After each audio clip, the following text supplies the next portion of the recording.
Welcome to Automotors Technica. In this video, I'm going to show you the difference between the factory fitted seat for Royal Enfield Interceptor 650 and the GT Touring double seat.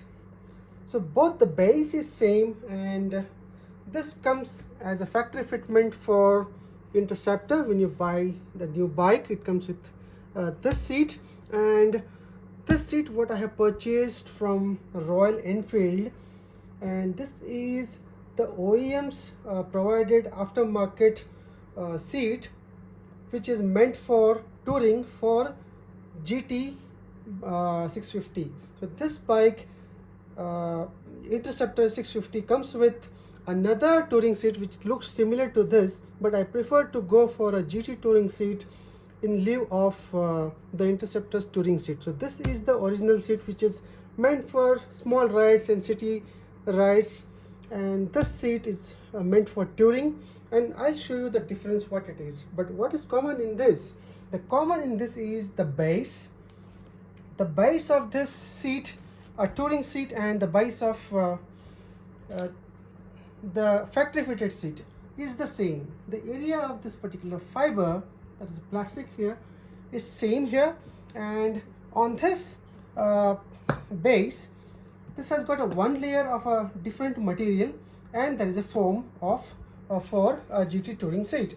So if you see, the touring seat has got little bit upper portion here at the rear, and little bit slightly depressed, and little bit curvature for the front rider, and a small layer it has been fitted with a special foam, and on top of it has foam which can take the pressure for a long time, and it acts as a perfect memory cushion. So if you press this, and if you press this seat, so this is too soft, this is slightly harder, and the damping is the travel is more here, and the damping it comes out after a long time. But here in this case, the damping is good, and this is not that critically damped. So this is critically damped, and this is a perfect damping when you sit on the seat for a long time. So with this seat, I'm just putting this a paper because there is a grease, and for the long rides, if you use this, I could do approximately 150 kilometers at a stretch, and after that, at this portion I felt little bit pinching. If I have worn jeans also, it was like pinching at these sides, and I had to get down, take some rest, and then try. But for a long run, if you are going for a 400 plus kilometers ride, then I would not recommend this seat. I would recommend this seat because my friends have ridden 800 kilometers a day on this seat. So they use it for Interceptor, and it can be used easily with the Interceptor because the base is same for GT and for Interceptor. So the main difference is the foam, the size although being the same, and the shape. There is a slight curvature here, and a pillion side there is just a little bit different bulge at the pillion. So if you see, the difference between these two is the foam is quite critically damping material. So in this case, it is quick, it comes faster than the factory fitted seat. So that is the difference. And during the long run, this portion is very important, so that when you sit it, there is a technology to ride a bike. We call it as a two-bone technique. So you can use this seat as well, but if you ride it properly with certain techniques and certain algorithms, what happens here is you sit on this part and you can manage to drive long distance, but you need to learn the technique of riding using two-bone techniques. So that is compensated in this seat. So when you ride it with two-bone technique, there is a more curvature, plus this is not critically damped. So when you ride your bike, with the proper cushioning.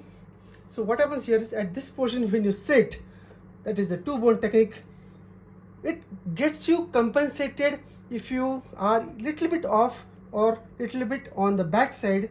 So what happens here is the cramping and the pinching effect of the seat is compensated on the GT touring seat.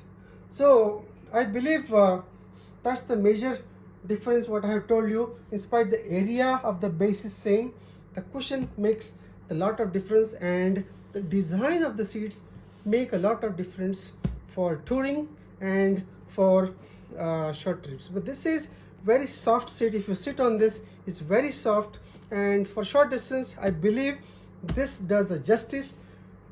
If I would like to recommend a seat for complete usage, if you are a horizontally tall guy, I would recommend this seat, because you cannot use much the two-bone technique on this seat, and it happens to be single flattened straight seat here, in case you have a slight support at the tailbone.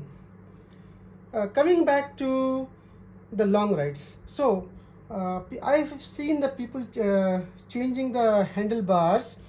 They go with RD handlebar for more reachability, and if you use this seat with the RD handlebar or the AOM handlebar which I am using, it is more than enough, and your riding posture becomes very, very nice. So I believe none other bike can beat this particular riding culture that makes your ride very pleasant and memorable, with the combination of this seat and AOM touring bar. So I believe this is an helpful information. If you have any queries, please drop down comments into my comment section box. If you like my videos, subscribe to my channel Automotors Technica and push the thumbs up button if you like it, and push the thumbs up button twice if you don't like the video. So that will motivate me if you subscribe and like the videos to make such technical videos in future, and I'll be happy to provide more information on Automotives Technica, much information with the automobiles, any on two-wheelers and four-wheelers, and new electronics technology. So stay blessed and stay safe. Thank you.